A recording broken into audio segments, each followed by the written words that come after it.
2 ಎಕರೆ plot 2 ಎಕರೆ plot ಅಲ್ಲಿ ಮಾರ್ಕ್ಲಿಂದ ಹಿಡಿದು ಈಗ ಇಲ್ಲಿ ಹಣ್ಣು ಕಟ್ ಮಾಡೋ ಲೇಬರಿಗೆ ದುಡ್ಡು ಕೊಡತನೂ ಲೆಕ್ಕ ಮಾಡಿದ್ರೆ 5 ಲಕ್ಷದ ಮೇಲೆ ಆಗ್ತದೆ ಹೊರತು ಕಡಿಮೆ ಆಗಲ್ಲ. ಅಂದ್ರೆ ಇದು ಈಗೆಲ್ಲ ಸ್ಟಾರ್ಟಿಂಗು ಫಸ್ಟ್ನೇ ವರ್ಷ ಖರ್ಚು ಈ ತರ ಜಾಸ್ತಿ ಆಗ್ತದೆ. ನೆಕ್ಸ್ಟ್ ವರ್ಷ ನಂತರ ಏನಿರ್ತದಲ್ಲ ಸ್ವಲ್ಪ ಗಿಡನು ದೊಡ್ಡವಾಗ್ತವೆ, ಇಳುವರಿನೂ ಇದಕ್ಕೂ ಚೆನ್ನಾಗಿ ಇಳುವರಿ ಬಂದಿರ್ತದೆ. ಅದೇ ಈ ತರ ಐತಲ್ರಿ. ಇನ್ನು ಮುಂದಿನ ವರ್ಷ ಇನ್ನೂ ಸ್ವಲ್ಪ ಗಿಡ ದೊಡ್ಡವಾಗಿರ್ತಾವೆ, ಇದಕ್ಕೂ ಚೆನ್ನಾಗಿ ಇಳುವರಿ ಬಂದಾಗ ನಮಗೆ ಲಾಭ ಜಾಸ್ತಿ ಅನಿಸ್ತದೆ. ಈ ಸಲ ಬಂಡವಾಳ ನಾವು ಈ ಮಲ್ಚಿಂಗ್ ಆಗ್ಲಿ ಮೇಲೆ ಪರದೆ ಆಗ್ಲಿ, ಈಗ ನೋಡ್ರಿ ತಂತಿ, ಇದು ಕಲ್ಕಂಬ, ಇದ್ರದ್ದೆಲ್ಲ ಖರ್ಚು, ಸಗಣಿ ಗೊಬ್ಬರದ್ದು ಮತ್ತೆ ಸರ್ಕಾರಿ ಗೊಬ್ಬರದ್ದು, ಔಷಧಿ ಅಂಗಡಿದು ಎಲ್ಲದೂ ಲೆಕ್ಕ ಮಾಡಿದ್ರೆ 5 ಲಕ್ಷ ಮೇಲಾಗ್ತದೆ ಹೊರತು ಒಳಗಾಗಲ್ರಿ. ನಂದು ಇದು 2 ಎಕರೆ ಪ್ಲಾಟ್ ಅಲ್ಲಿ ನಂದು ಈ ಕಡಿಮೆ ಅಂದ್ರೆ 9 ಟನ್ ಅಂದ್ರೂ ಅಲ್ಲಿಗೆ ಏನಾಕತ್ರಿ 9,90,000 ಆಕತ್ರಿ. 110 ರಂಗ್ ಕೊಟ್ಟಿದ್ದೀನಲ್ಲ, ನಂದು 10 ರಿಂದ 9 ಟನ್ನಿಂದ 10 ಟನ್ ಗ್ಯಾರಂಟಿ ಆಗ್ತದೆ. ಅದ್ರ ಲೆಕ್ಕದಲ್ಲಿ ನೋಡಿದ್ರೆ 5 ಲಕ್ಷ ಖರ್ಚು ಹೋದ್ರೂ 5 ಲಕ್ಷ ಲಾಭ ಉಳಿತೈತಿ ಈ 2 ಎಕರೆಯಲ್ಲಿ. ಈಗ 100 ಜನ ಹಾಕ್ಯಾರಂದ್ರೂ ಸಂತೋಷ, ಎಲ್ಲರೂ ಬೆಳಿಬೇಕು. ನಾನು ಒಬ್ಬನೇ ಬೆಳೆದು ಸಾವುಕಾರ ಆಗ್ಬೇಕು ಅನ್ನೋದು ಏನಿಲ್ರಿ. ಗೊತ್ತಿದ್ದು ಕೇಳ್ತಾರಂದ್ರೆ ನಾವು ಹೇಳೋದು ಒಂದೇ, ಮಾಡ್ರಿ ಎಲ್ಲರೂ ಮಾಡಿ. ಪರ್ಸೆಂಟ್ ಫೇಲ್ ಆಗ್ತದೆ, ಸಸ್ಯಲ್ಲೇ ಫೇಲ್ ಆಗ್ತಾರೆ, ಒಬ್ಬೊಬ್ರು ಮೇಂಟೈನ್ ಮಾಡೋದ್ರಲ್ಲಿ ಫೇಲ್ ಆಗ್ತಾರೆ, ಒಬ್ಬೊಬ್ರು ಎಲ್ಲ ಕ್ಲೀನ್ ಮೇಂಟೈನ್ ಮಾಡಿರ್ತಾರೆ. ಆಯಿಲ್ ಸ್ಪಾಟ್ ಬಂದು ಎಲ್ಲ ನೀನ್ 3 ತಿಂಗಳು ಕಾಯಿದ್ದಾಗ ಅಂಗಮಾರಿ ರೋಗ ಬಂದು ಎಲ್ಲ ಸುಟ್ಟು ಹೋಗ್ಬಿಡ್ತದ್ರಿ. ಇಲ್ಲೇ ನಮ್ಮ ಪಕ್ಕಕ್ಕೆ ಒಂದು ಪ್ಲಾಟ್ ಪಾಪ್ ಖರ್ಚು ಮಾಡಿದ್ದಾರೆ, ಒಂದು 6-7 ಲಕ್ಷ ಖರ್ಚು ಮಾಡಿದ್ದಾರೆ. ಅಂದ್ರೆ ಏನು, ಅದರಲ್ಲಿ ಬೆಳಿಲಿಕ್ಕೆ ಆಗ್ಲಿಲ್ಲ, ಲಾಸ್ ಆಗಿದ್ದಾರೆ. ಅವ್ರದ್ದು ಈಗ 1 ಟನ್ ಸಹ ಹಣ್ಣಾಗಲ್ಲ. 12 1 8 ಇನ್ನು 18 ತಿಂಗಳು ಇನ್ನು ಕಂಪ್ಲೀಟ್ ಆಗಿಲ್ರಿ. 18 ತಿಂಗಳಲ್ಲಿ ಈ ತರ ಹಣ್ಣು ಬೆಳೆದಿದ್ದಾವಲ್ಲ, ನಾವು ಪಟ್ಟಂತ ಶ್ರಮ ಯಾವ ತರ ಇದೆ ಅನ್ನೋದು ನೀವೇ ನೋಡಿ, ಕಣ್ಣು ಮುಂದೆನೆ ಕಾಣ್ತದೆ.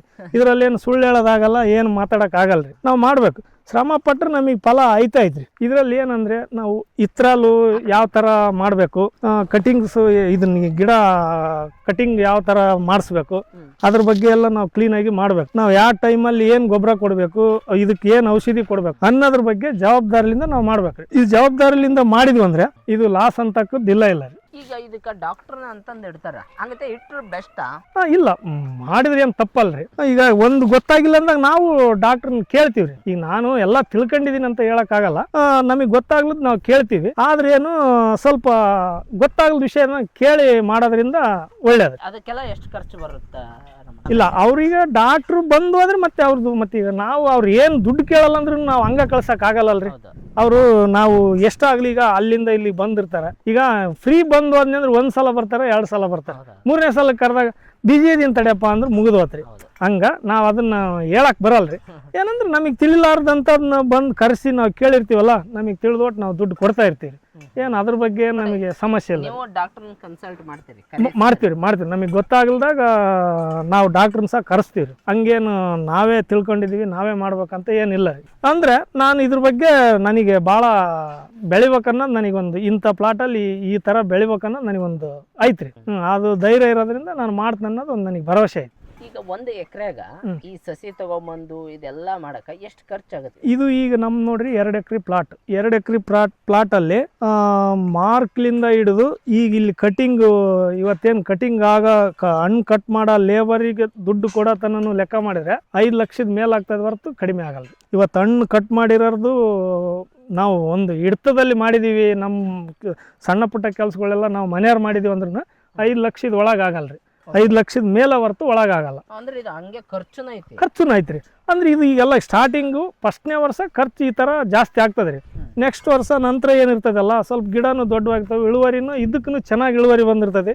ಅದೇ ಈ ತರ ಐತಲ್ರಿ. ಇನ್ನು ಮುಂದಿನ ವರ್ಷ ಇನ್ನೂ ಸ್ವಲ್ಪ ಗಿಡ ದೊಡ್ಡವಾಗಿರ್ತಾವೆ, ಇದಕ್ಕೂ ಚೆನ್ನಾಗಿ ಇಳುವರಿ ಬಂದಾಗ ನಮಗೆ ಲಾಭ ಜಾಸ್ತಿ ಅನಿಸ್ತದೆ. ಈ ಸಲ ಬಂಡವಾಳ ನಾವು ಈ ಮಲ್ಚಿಂಗ್ ಆಗ್ಲಿ ಮೇಲೆ ಪರದೆ ಆಗ್ಲಿ, ಈಗ ನೋಡ್ರಿ ತಂತಿ, ಇದು ಕಲ್ಕಂಬ, ಇದ್ರದ್ದೆಲ್ಲ ಖರ್ಚು, ಸಗಣಿ ಗೊಬ್ಬರದ್ದು ಮತ್ತೆ ಸರ್ಕಾರಿ ಗೊಬ್ಬರದ್ದು, ಔಷಧಿ ಅಂಗಡಿದು ಎಲ್ಲದೂ ಲೆಕ್ಕ ಮಾಡಿದ್ರೆ 5 ಲಕ್ಷ ಮೇಲಾಗ್ತದೆ ಹೊರತು ಒಳಗಾಗಲ್ರಿ. ನಂದು ಇದು 2 ಎಕರೆ ಪ್ಲಾಟ್ ಅಲ್ಲಿ ನಂದು ಈ ಕಡಿಮೆ ಅಂದ್ರೆ 9 ಟನ್ ಅಂದ್ರೂ ಅಲ್ಲಿಗೆ ಏನಾಕತ್ರಿ 9,90,000 ಆಕತ್ರಿ. 110 ರಂಗ್ ಕೊಟ್ಟಿದ್ದೀನಲ್ಲ, ನಂದು 10 ರಿಂದ 9 ಟನ್ನಿಂದ 10 ಟನ್ ಗ್ಯಾರಂಟಿ ಆಗ್ತದೆ. ಅದ್ರ ಲೆಕ್ಕದಲ್ಲಿ ನೋಡಿದ್ರೆ 5 ಲಕ್ಷ ಖರ್ಚು ಹೋದ್ರೂ 5 ಲಕ್ಷ ಲಾಭ ಉಳಿತೈತಿ ಈ 2 ಎಕರೆಯಲ್ಲಿ. ಸಾಕಲ್ಲ, ಇನ್ನು ಏನ್ ಬೇಕ್ರಿ. ಈ ವರ್ಷ ಇಷ್ಟ ಆಯ್ತು, ಮುಂದಿನ ವರ್ಷ ಇದಕ್ಕೂ ಸ್ವಲ್ಪ ಜಾಸ್ತಿ ಗಿಡ ಹೆಲ್ದಿ ಆಗಿರ್ತಾವ, ಇನ್ನೂ ಸ್ವಲ್ಪ ಜಾಸ್ತಿ ಕುಂದಿರ್ತೈತಿ. ಖರ್ಚು ಕಡಿಮೆ ಇರ್ತೈತ್ರಿ. ಸಸಿದಿರಲ್ಲ, ಡ್ರಿಪ್ಪಿಂದಿರಲ್ಲ, ಮಲ್ಚಿಂಗು ಮೇಲೆ ಪರದೆ ಒಂದು ಹಾಕ್ಬಿಟ್ರೆ ಮುಗಿತಲ್ರಿ. ನಾವು ಔಷಧಿದು ಮೇಂಟೈನ್ ಮಾಡ್ಕೊಂತ ಹೋಗ್ಬಿಟ್ರೆ ಆಯ್ತು. 2ನೇ ವರ್ಷ ಮಾತ್ರ ಖರ್ಚು ಜಾಸ್ತಿ ರೀ. ಭಗವಾನ ಒಂದ್ಸರಿ ನೀವು ನಾಟಿ ಮಾಡಿದ್ರ ಎಷ್ಟು ವರ್ಷ ಬರುತ್ತಣ್ಣ ಇದು? ಅದು ನೋಡ್ರಿ, ನಾವು ಮೇಂಟೈನ್ ಇಟ್ಕೊಂಡಂಗ 10 ವರ್ಷ 12 ವರ್ಷ ತನೂ ಬೆಳೆಯೋರು ಅದಾರ ರೀ, 15 ವರ್ಷ ತನೂ ಬೆಳೆಯೋರು ಅದಾರ, ಇಲ್ಲ ಅಂತ ಹೇಳಲ್ರಿ. ನಾವು ಜವಾಬ್ದಾರಿಯಿಂದ ಮಾಡಿದ್ರೆ ನಾವು 10 ವರ್ಷ ತನಕ ನಮ್ಮ ಸಸಿ ನಾವು ಇಟ್ಕೊಂತೀವಿ ಅನ್ನೋದು ನನಗೆ ಭರವಸೆ ಐತೆ. ಇದೀಗ ಇದಕ್ಕೆ ಏನಾಯ್ತು, ಈ ಗಿಡಕ್ಕೆ ಏನು ಬಂತು, ಏನು ಪ್ರಾಬ್ಲಮ್ ಆಯ್ತು, ಏನು ಚೆನ್ನಾಗಿ ಆರೋಗ್ಯವಾಗಿ ಐತಾ ಇಲ್ಲ ಈ ಸಸಿ ಅನ್ನೋದ್ರ ಬಗ್ಗೆ ಸ್ವಲ್ಪ ಜವಾಬ್ದಾರಿಯಿಂದ ನೋಡ್ಬೇಕು. ಈಗ ನಾವು ಅದ್ರದ್ದು ಬೇಕಾಬಿಟ್ಟಿ ಮಾಡಿದ್ವಿ ಅಂದ್ರೆ 10 ವರ್ಷ ಬೆಳೆಯೋಕ್ಕಾಗಲ್ಲ. 2 ವರ್ಷ ಆಗ್ಬೋದು, 3 ವರ್ಷ ಆಗ್ಬೋದು. ಈಗ ನಮ್ಮೂರಲ್ಲಿನ 1 ವರ್ಷ 2 ವರ್ಷ ಬೆಳೆದು ಲಾಸ್ ಆಗಿ ಗಿಡ ಕಿತ್ತು ಬಿಸಾಕ್ಬೇಕು ಅನ್ನೋ ಲೆಕ್ಕಕ್ಕೂ ಬಂದಾರ್ರಿ. ಹಾಂ, ಇದ್ರಾಗ ಲಾಭ ಆದಾರು ಅದಾರ, ಲಾಸ್ ಆದಾರು ಅದಾರ. ನಾವು ಎಲ್ಲರೂ ದಾಳಂಬ್ರಿ ಬೆಳಿತೀವಿ ಅಂದ್ರೆ ಆಗಲ್ರಿ. ಜವಾಬ್ದಾರಿಯಿಂದ ಶ್ರಮ ಪಟ್ಟು ಏನು ಮಾಡ್ತಾರಲ್ಲ ಅವರೆಲ್ಲರೂ ಪಕ್ಕಾ ದಾಳಂಬ್ರಿ ಬೆಳಿತಾರ ಅನ್ನೋದು ನನಗೊಂದು ಭರವಸೆ ಐತಿ. ಜವಾಬ್ದಾರಿಯಿಂದ ಮಾಡ್ಬೇಕು. ಬೇಕಾಬಿಟ್ಟಿ ಮಾಡಿದ್ರೆ ಇದರಲ್ಲಿ ಬೆಳೆಯಕ್ಕೆ ಆಗಲ್ಲ. ಈಗ ತುಂಬಾ ಜನ ದಾಳಂಬ್ರಿ ಮಾಡಕ್ ಸ್ಟಾರ್ಟ್ ಮಾಡ್ಯಾರ. ಈಗ ಹೌದ್ರಿ. ಜಾಸ್ತಿ ಜನ ದಾಳಂಬ್ರಿ ಮಾಡಿದಾಗಲ್ಲ ರೇಟ್ ಕಡಿಮೆ ಆಗತ್ತಾ ಅಂತ, ಪ್ರೊಡಕ್ಷನ್ ಜಾಸ್ತಿ ಆಗತ್ತಲ್ಲ? ಇಲ್ಲ, 100 ಜನ ಹಾಕಿದ್ರು 100 ಜನನು ದಾಳಂಬ್ರಿ ಬೆಳೆಯಲ್ರಿ. ಹೌದ್ರಿ. ನಮ್ಮ ಊರಲ್ಲೇ 100 ಜನ ಹಾಕ್ಲಿ ದಾಳಂಬ್ರಿ, 100 ಪ್ಲಾಟ್ ಆಗಲಿ, 100 ಜನನು ಬೆಳೆಯಲ್ರಿ. ಒಬ್ಬೊಬ್ರಿಗೆ ಒಂದೊಂದು ಥರ. ಒಬ್ಬರಿಗೆ ಔಷಧಿ ಪ್ರಾಬ್ಲಮ್ ಆಗಿರ್ತೈತಿ, ಸರಿಯಾಗಿ ಮೇಂಟೈನ್ ಸಿಗೋದಿಲ್ಲ. ಒಬ್ಬೊಬ್ರು ಎಲ್ಲ ಮೇಂಟೈನ್ ಕ್ಲೀನ್ ಇಟ್ಟಿರ್ತಾರೆ, ಆಯಿಲ್ ಸ್ಪಾಟ್ ಬಂದು ಬ್ಲೈಟ್ ಬಂದು ಎಲ್ಲ ಕ್ಲೀನ್ ಹೊಲ ಎಲ್ಲ ವೇಸ್ಟ್ ಆಗ್ತದೆ. ಈಗ 100 ಜನ ಹಾಕ್ಯಾರಂದ್ರೂ ಸಂತೋಷ. ಎಲ್ಲರೂ ಬೆಳಿಬೇಕು. ನಾನು ಒಬ್ಬನೇ ಬೆಳೆದು ಸಾವುಕಾರ ಆಗ್ಬೇಕು ಅನ್ನೋದೇನಿಲ್ರಿ. ಎಲ್ಲರೂ ಬೆಳಿ. ನಾವು ನಮ್ಮ ಹತ್ರ ಗೊತ್ತಿದ್ದು ಕೇಳ್ತಾರಂದ್ರೆ ನಾವು ಹೇಳೋದು ಒಂದೇ, ಮಾಡ್ರಿ, ಎಲ್ಲರೂ ಮಾಡ್ರಿ. ಆದ್ರೇನು 100 ಜನನು ಬೆಳೆಯಲ್ರಿ. ಅರ್ಧ 50% ಫೇಲ್ ಆಗ್ತದೆ. 50 ಸಸಿಯಲ್ಲೇ ಫೇಲ್ ಆಗ್ತಾರೆ. ಒಬ್ಬೊಬ್ರು ಮೇಂಟೈನ್ ಮಾಡೋದ್ರಲ್ಲಿ ಫೇಲ್ ಆಗ್ತಾರೆ. ಒಬ್ಬೊಬ್ರು ಎಲ್ಲ ಕ್ಲೀನ್ ಮೇಂಟೈನ್ ಮಾಡಿರ್ತಾರೆ, ಆಯಿಲ್ ಸ್ಪಾಟ್ ಬಂದು ಎಲ್ಲ ನೀನು 3 ತಿಂಗಳು ಕಾಯಿದ್ದಾಗ ಎಲ್ಲ ಅಂಗಮಾರಿ ರೋಗ ಬಂದು ಎಲ್ಲ ಸುಟ್ಟು ಹೋಗ್ಬಿಡ್ತದೆ ರೀ. ಈಗ ಪದರಿ ಹಾಕಿದ್ದೆಲ್ಲ ಇಲ್ಲೇ ನಮ್ಮ ಪಕ್ಕಕ್ಕೂ ಒಂದು ಪ್ಲಾಟ್ ಖರ್ಚು ಮಾಡಿದ್ದಾರೆ, ಒಂದು 6-7 ಲಕ್ಷ ಖರ್ಚು ಮಾಡಿದ್ದಾರೆ. ಅಂದ್ರೇನು ಅದರಲ್ಲಿ ಬೆಳಿಲಿಕ್ಕೆ ಆಗಲಿಲ್ಲ. ಒಳ್ಳೆ ನಮ್ಮ ಜೊತೆಗೇನೆ ಇತ್ರಾಲ್ ಮಾಡಿದ್ರು, ಲಾಸ್ ಆಗಿದ್ದಾರೆ. ಅವ್ರದ್ದು ಈಗ 1 ಟನ್ ಸಹ ಹಣ್ಣಾಗಲ್ಲ. ಆ ಥರ ಸಹ ಆಗ್ತಾವ್ರಿ. ಅದು ಮೇನ್ ಏನಂದ್ರೆ ನಮ್ಮದು ಗಿಡಗಳು ಚೆನ್ನಾಗಿರ್ಬೇಕು ರೀ, ಆರೋಗ್ಯವಾಗಿರ್ಬೇಕು. ಈಗ ನೋಡ್ರಿ, ನಮ್ದು ಈ ಬಾಲ್ಗೊಂಡ್ ನರ್ಸರಿ ಸಸಿಯಲ್ಲಿ ನೀವು ಎಲ್ಲಿ ನೋಡಿದ್ರು ಒಂದು ಬಡ್ಡಿಗೆ ಒಂದು ಕೇರ್ ರೋಗ ಅನ್ನೋದು ಇಲ್ರಿ. ಮೇನ್ ಅದು ಅಷ್ಟು ನೀಟ್ ಐತ್ರಿ. ಎಲ್ಲಾರ ಒಂದು ನೀವು ಎಳೆ ಕಟ್ಟಿಗೆ ನೋಡ್ರಿ, ಇಂಥ ಎಳೆ ಸಸಿಗಾದ್ರೂ ಇದು ಚಿಗುರಿಗಾದ್ರೂ ನೋಡ್ರಿ, ಎಲ್ಲಾರ ನೋಡ್ರಿ ಒಂದು ಎಲೆಗಾದ್ರೂ ಒಂದು ಅಂತರ್ನಾಶಕ ಇಲ್ಲ, ಒಂದು ಆಯಿಲ್ ಸ್ಪಾಟ್ ಚುಕ್ಕಿಲ್ಲ. ನೋಡ್ರಿ ನೀವು ಅದೇ ನೋಡ್ರಿ, ಈ ಥರ ಇಷ್ಟು ಕ್ಲೀನಾಗಿ ಇರ್ತಾವಂದ್ರೆ ನಮಗೆ ಕೊಟ್ಟಂತ, ನಾವು ಕೊಟ್ಟು ದುಡ್ಡು ಅವ್ರ ಹತ್ರ ಇಲ್ಲ, ನಮಗೆ ಕೊಟ್ಟಂತ ಸಸಿ ಭಾಳ ಇಂಪಾರ್ಟೆಂಟ್ ಐತಿ. ಭಾಳ ಚೆನ್ನಾಗೈತಿ. ನಾವು ರೇಟ್ ಮಾಡಿದಿರಲ್ಲ ಅಂತ ಮಾತಾಡಂಗಿಲ್ಲ. 5 ರೂಪಾಯಿ ಜಾಸ್ತಿ ಆದ್ರೆ ಚಿಂತೆ ಅಲ್ಲ, ನಮಗಿಂತ ಒಳ್ಳೆ ಸಸಿ ಕೊಡ್ತಾರಲ್ಲ ಅದಕ್ಕೆ ನಾವು ಇಷ್ಟಪಡ್ಬೇಕು ಅವ್ರನ್ನ. ಹಂಗಾಗಿ ಮೇನ್ ಈಗ ನಮ್ಮ ಭವಿಷ್ಯ ಅವ್ರ ಹತ್ರ ಇರ್ತೈತ್ರಿ. ಒಂದೇ ಇದರಲ್ಲಿ 4 ಕಾಯಿ ಕುಂತ ನೋಡ್ರಿ, ಇದು 3, ಇದು 1, 4 ಅದಾವು. 4 ಆದ್ರೂ ಈ ವರ್ಷ ಯಾರ್ದು ನಾನನ್ನ ಹೊಲದಲ್ಲಿ ಇಳುವರಿ ಸೈಜ್ ಇಲ್ರಿ, ಆದ್ರೂ ಮೀಡಿಯಂ ಸೈಜ್ ಅದಾವು. ನಮ್ದಾದ್ರೂ ನೋಡ್ರಿ ಹೆಂಗೈತೆ ನೋಡ್ರಿ, 300-350 ಬರ್ತದೆ ರೀ. ಅಷ್ಟ ರೀ, ಅದಕ್ಕಿಂತ ಜಾಸ್ತಿ ಬರಲ್ರಿ. 400 ಒಳಗೈತ್ರಿ ಈ ವರ್ಷ ಮಾತ್ರ ಈ ಪ್ಲಾಟ್. 400 ಬರೋದು ಭಾಳ ಕಡಿಮೆ ರೀ. 300-350. ರೆಸ್ಟ್ ಬಿಡ್ತೀವಿ. ಇವತ್ತು ಜೀರಾ ಕಟಿಂಗ್ ಮಾಡಕತ್ತೈತ್ರಿ. ಸಾಬ್ರ, ನೀವು ಖರೀದಿ ಮಾಡಕ್ ಬಂದಿರಿ? ಹೌದು ಸರ್, ನಾವು ಖರೀದಿ ಮಾಡಕ್ ಬಂದಿವಿ. ಯಾವ ಊರ್ರಿ ನಿಮ್ದು? ಅಗ್ರಿಬೊಮ್ಮನಹಳ್ಳಿ. ಹೆಂಗೈತ್ರಿ ಪ್ಲಾಟ್?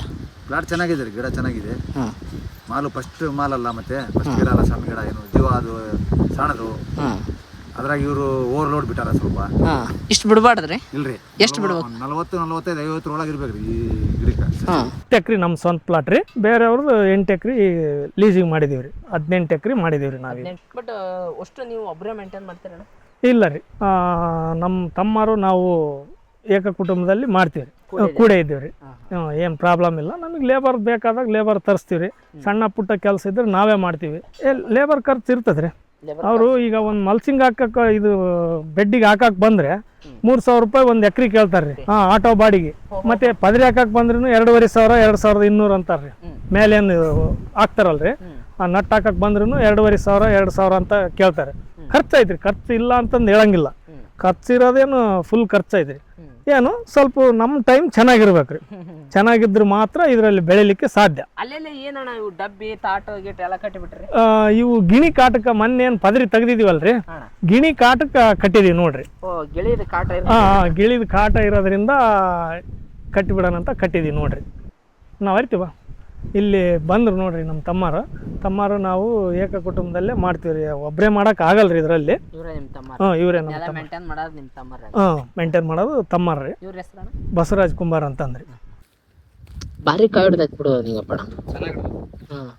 ಕಾಯಿ ಏನ್ ಚೆನ್ನಾಗೈತಿ. ಸ್ವಲ್ಪ ಸೈಜು ಎಷ್ಟು ಪ್ರಯತ್ನ ಮಾಡಿದೀವಿ, ನಮ್ಮ ಕೈಗೆ ಸ್ವಲ್ಪ ಹವಾಮಾನ ಸಿಗ್ಲಿಲ್ಲ. ಒಂದ್ ಗಿಡಕ್ಕೆ ಎಷ್ಟು ಕಾಯಿ ಬಿಡ್ಬೇಕಣ್ಣ ಇದು? ಒಂದು 35ರಿಂದ 40 ಕಾಯಿ ಇದ್ರೆ ಚೆನ್ನಾಗಿರ್ತೈತ್ರಿ. ಒಂದ್ ಸ್ವಲ್ಪ ಇದು ಜಾಸ್ತಿ, ಒಂದು 80, 90ರವರೆಗೆ 100ರವರೆಗೆ ಐತ್ರಿ ಇದು ಕಾಯಿ. ಸೊ ಇಷ್ಟು ಬಿಡಬಾರ್ದಣ್ಣ. ಇಷ್ಟು ಈ 1 ವರ್ಷದ್ದಲ್ರಿ, ಈ ದೊಡ್ಡ ಗಿಡ ಆದ್ರೆ ಎಷ್ಟು ಬಿಟ್ರು ಪ್ರಾಬ್ಲಮ್ ಇರಲ್ಲ. ಈ 1 ವರ್ಷದ ಗಿಡ ಅಲ್ಲ, ಹಂಗಾಗಿ ಸ್ವಲ್ಪ ಪ್ರಾಬ್ಲಮ್ ಆಗ್ತದೆ. ಸ್ವಲ್ಪ ಗಿಡ ಬಲ್ತ್ರೆ ಚೆನ್ನಾಗೈತ್ರಿ. ಇದು ಮನುಷ್ಯಂದು ಇದ್ರಲ್ಲಿ ಹಣೆ ಬರ ಚೆನ್ನಾಗಿರ್ಬೇಕು. ಎಲ್ಲರೂ ಹಾಕ್ತಾರೆ ನಮ್ಮ ದೇಶದಾಗ ಅನ್ನೋದಕ್ಕೆ, ನಮ್ಮ ಸ್ಟೇಟ್ನಾಗ ಎಲ್ಲರೂ ಪ್ರತಿಯೊಬ್ಬರು ಹಾಕ್ತಾರೆ, ಪ್ರತಿ ಊರಲ್ಲಿ. ಇದು ಎಲ್ಲರಿಗೂ ಲಕ್ ಸಿಗೋದಿಲ್ಲ, ಹಂಗಾಗಿ ಪ್ರಾಬ್ಲಮ್ ರೀ. ಎಲ್ಲರೂ ಬೆಳ್ಸಕ್ಕೆ ದಳಂಬ್ರಿ ಅಂದ್ರೆ ಎದುರ್ತಾರೆ. ಭೂಮಿ ಜಗ್ಗ ಐತಿ, ದಳಂಬ್ರಿ ಹಾಕ್ಲಿಕ್ಕೆ ಭಯ ಪಡ್ತಾರೆ. ಖರ್ಚು ಜಗ್ಗೆ ಅಂತೇಳಿ ಒಬ್ಬೊಬ್ರು ಟ್ಯಾಕ್ಟ್ರಿ ಇದು ಮಳೆ ಬಂದ್ರೆ ಮಲಗ್ಲಿಕ್ರಿ. ನೈಟ್ ಇಲ್ಲೇ ಇರ್ತೀವ್ರಿ. ಮನಿಗ್ ಹೋಗಲ್ರಿ, ಇಲ್ಲೇ ಮಲಗ್ತೀವಿ. ಕಳ್ಳರು ಸ್ವಲ್ಪ ಕಾಟ, ಹಂಗಾಗಿ CC ಕ್ಯಾಮ್ರಾಗಳು ಇದಾವ್ರಿ. ಈ ಹೊಲಕ್ಕೆ 2 ಎಕರೆಗೆ 2 ಹಾಕ್ಸಿದೀವ್ರಿ. ನಾವು ಒಂದ್ 4 ಮಲಗ್ತೀವ್ರಿ. ರಾತ್ರಿ ಕಳ್ತನ ಮಾಡ್ಲಿಕ್ಕೆ ಬರ್ತಾರಲ್ಲ, ಹಂಗಾಗಿ ಪ್ರಾಬ್ಲಮ್ ರೀ. ನೋಡಿದ್ರಲ್ಲ ಸ್ನೇಹಿತರೆ, ನಮ್ಮ ರಾಮಣ್ಣ ಅವರು, ನಮ್ಮ ಬಸಣ್ಣ ಅವರ ಸಾಧನೆ ನೋಡಿ. ಇವತ್ತು ಮೊದ್ಲು ಅಣ್ಣ ತಮ್ಮ ಇಬ್ರು ಬೇರೆ ತೋಟದಾಗ ಕೆಲ್ಸಕ್ಕೆ ಹೋಗೋದು, ಆಮೇಲೆ ಈ ಸ್ಪ್ರೇ ಮಾಡಕ ಅಂದ್ರೆ ದಾಳಂಬ್ರಿ ಹೊಲ್ದಾಗ ಸ್ಪ್ರೇ ಮಾಡಕ ಟ್ಯಾಕ್ಟ್ರಿ ತಗೊಂಡು ಈ ತರದಕ್ಕೆಲ್ಲ ಕೆಲ್ಸಕ್ಕೆ ಹೋಗ್ತಿದ್ದವ್ರು. ಇವತ್ತು ಇವರೇ ಒಂದು 18-20 ಎಕರೆ ದಾಳಿಂಬೆ ಕೃಷಿ ಮಾಡ್ತಾ ಇದ್ದಾರೆ, ಸಕ್ಸಸ್ ಕೂಡ ಆಗಿದ್ದಾರೆ ಅದರಲ್ಲಿ. ನಿಮಗೆ ಏನಾದರೂ ಇನ್ನೂ ದಾಳಿಂಬೆ ಕೃಷಿ ಬಗ್ಗೆ ಹೆಚ್ಚಿನ ಮಾಹಿತಿ ಬೇಕಂದ್ರೆ ನಾನು ರಾಮಣ್ಣ ಅವ್ರದ್ದು, ಬಸಣ್ಣ ಅವ್ರದ್ದು ನಂಬರ್ ಹಾಕಿರ್ತೀನಿ. ಹಾಗೆ ನೀವು ದಾಳಿಂಬೆ ಕೃಷಿಲಿ ಯಶಸ್ವಿ ಕಾಣೆ ಅಂತ ಹೇಳ್ತಾ ಥ್ಯಾಂಕ್ ಯು, ನಮಸ್ಕಾರ.